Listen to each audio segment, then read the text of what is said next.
Pakistani delegation, and we've been mandated by the government, by the Prime Minister, to advocate for Pakistan's position following the recent conflict with India. And Pakistan's, our mission is simple: we seek peace, and we'd like to pursue dialogue and diplomacy as the only path to said peace.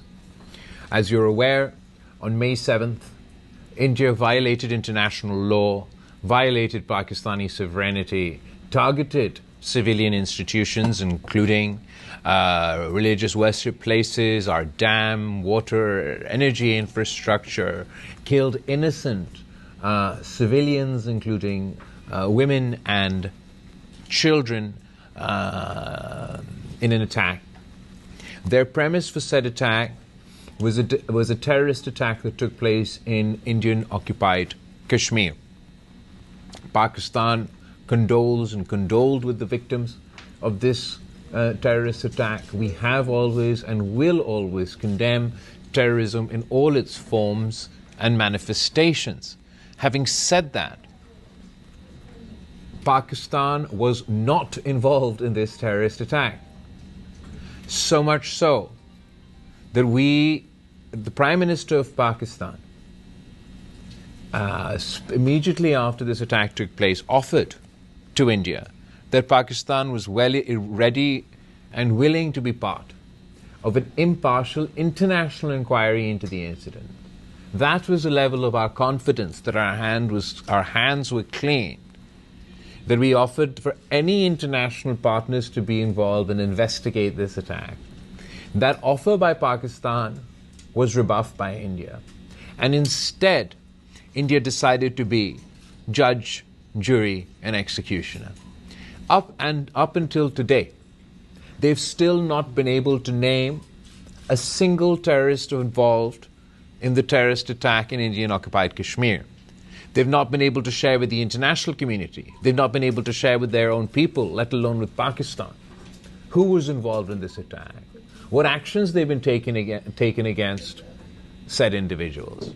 Similarly, they have been unable to identify a single terrorist that they killed in their so-called attack on the terrorist infrastructure in Pakistan. We can, amongst our dead, only count civilians.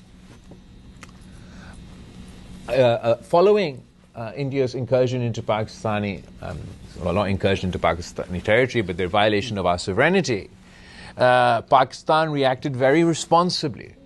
As a mature nuclear power, the Pakistani Air Force had 20 Indian aircrafts locked, and we could have dropped 20 planes. But the Pakistani Air Force restrained themselves.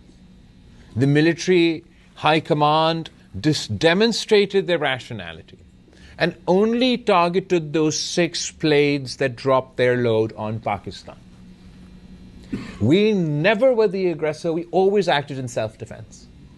Dropping those 6 planes was an act of self-defense.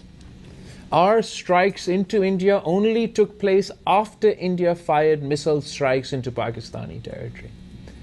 International law and the United Nations the United Nations Charter provides for our right to self-defense. Following our confrontation, our war, the international community played their part. President Trump here in the United States and his team, led by Secretary of State Rubio, played their part. And we've managed to achieve a ceasefire with India.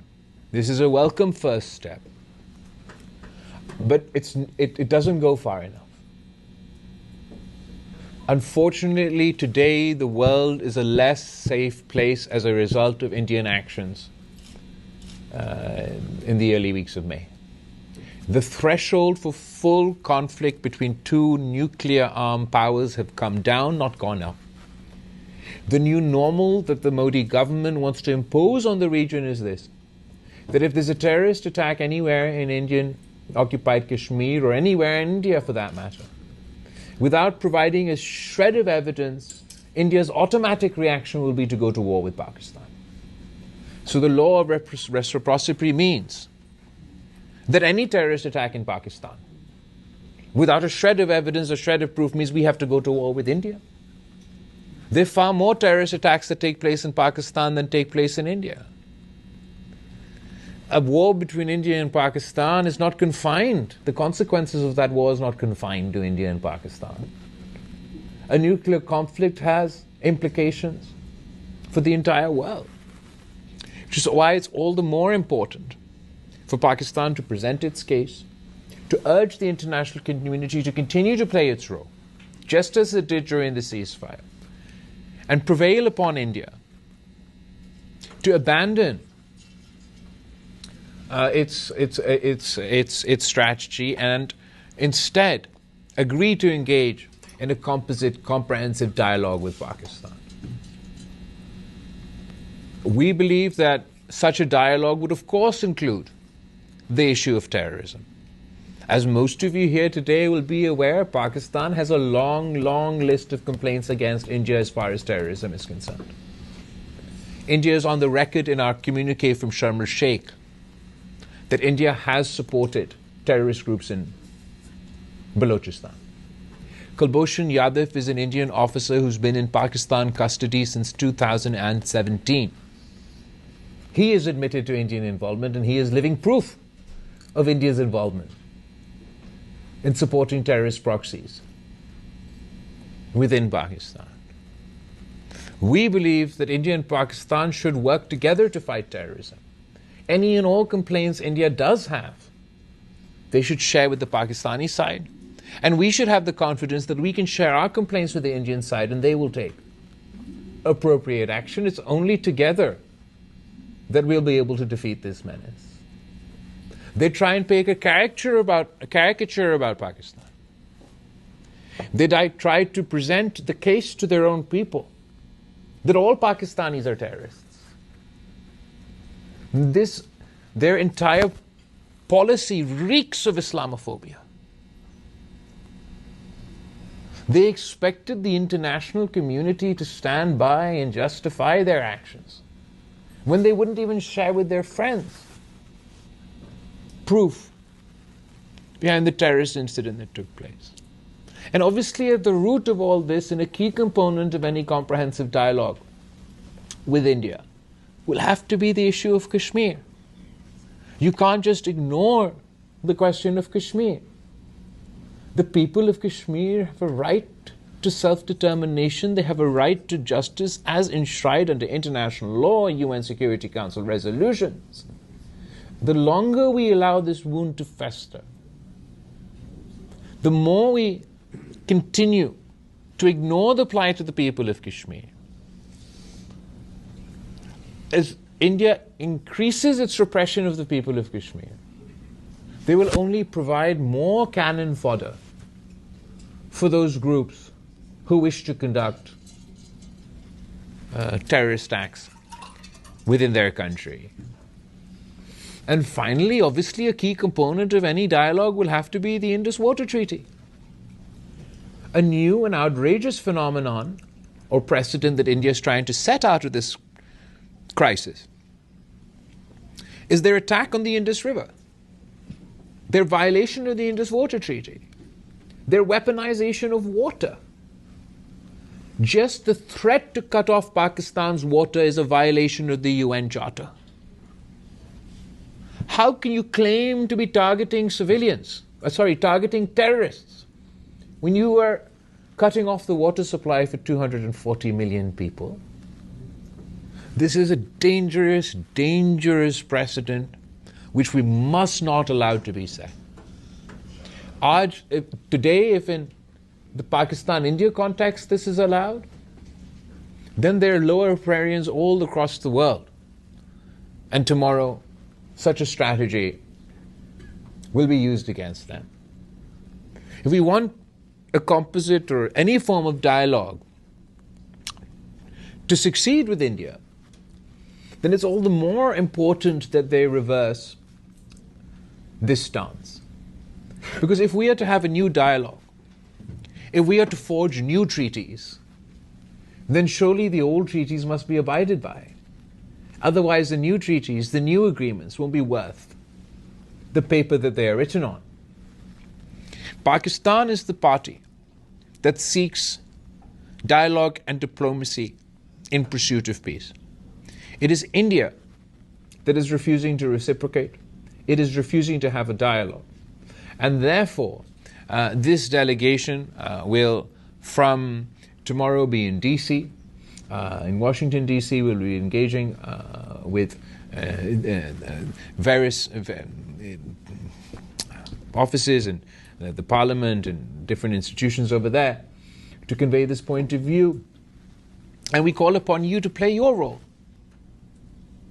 within the American society to convince the people of this country that it's not in their interest to let this status quo continue. India has pitched itself as a net security provider in the region.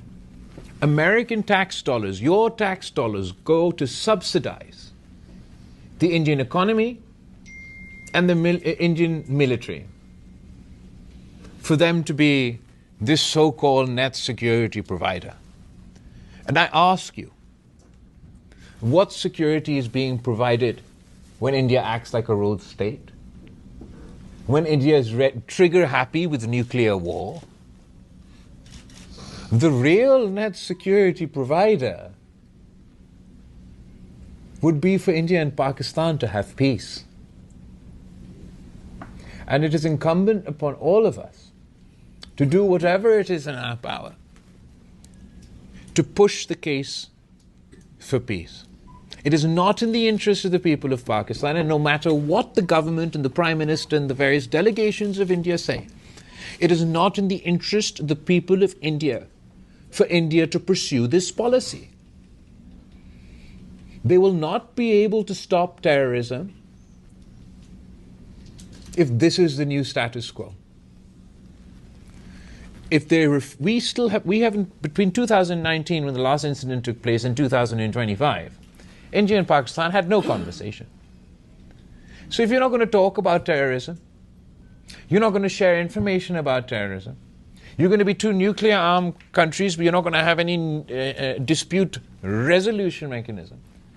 That is a recipe for disaster. It's a recipe for instability. And as I say, it's completely illogical. How will the Indian government explain to its people, that they are more safe today than they were before their planes fell and this war started? Unfortunately, wherever we look, there's crises and conflict and the world is distracted. But I believe that the Pakistani community here in the United States have an important role to play. You contribute to this society. You contribute to this economy. You participate in their democracy. And your voice will be heard. So we request from you to add your voice to ours and for all of us to work together to this end. I think that America is uniquely placed. They have a good relationship with Pakistan. They have a good relationship with India. President Trump, no matter what everybody's opinion may be, has had a commendable role throughout this conflict. He's spoken about peace. He's repeatedly endorsed the ceasefire between India and Pakistan. All of Pakistan welcomes the role of President Trump in this crisis, and perhaps President Trump is uniquely placed to play a role to establish permanent peace in South Asia. So this, by and large, has been our mission, has been our message.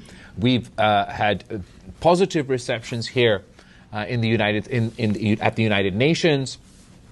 We've engaged with the UN Secretary General, the President of the General Assembly, the President of the United Nations Security Council, with the E10, which is the group of elected members of the UN Security Council, with the OIC, with individual para-reps from different countries. As far as Pakistan's case for peace and our desire to engage in dialogue and diplomacy, everybody has been very receptive. As far as Pakistan's stance on the Indus Water Treaty and the weaponization of water, everybody has been very perceptive. As far as Pakistan's transparency, Pakistan's credibility, and Pakistan's clarity vis-a-vis terrorism, and specifically in light of the Prime Minister's offer during this crisis, everybody has been very receptive. And as far as the issue of Kashmir is concerned, everybody knows that's the root cause. We understand it's difficult, but it's a conversation that must be had. We have a rather extensive delegation with us, and it's really benefited us throughout this process. Every delegation, everybody we've interacted with has complimented our delegation. As you're aware, Senator Faisal Sabzwari is from Karachi. Khurram Dastagir Sahab is the former Minister for Defence and Commerce and Foreign Affairs also. Ambassador Jalani Sahab हमारा foreign minister भी रहा है, foreign secretary भी रहा है, ambassador to the US भी रहा है.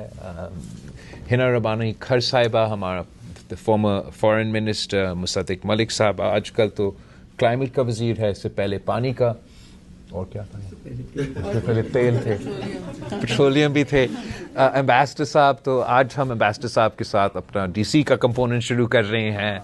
शहरी रहमान साहिबा तो यहाँ का एम्बेसडर भी रही है, क्लाइमेट की वजीर भी रही है, आजकल मेरा पार्लियामानी लीडर है.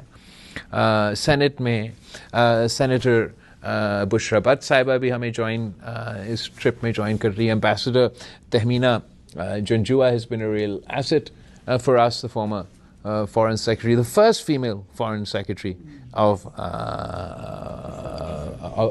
Pakistan. And inshallah ta'ala, jo main capitals hai, we started here in New York, we're going to DC, we'll go to London, we'll go to Europe, we'll go to Paris, we'll go to Brussels, Strasbourg type.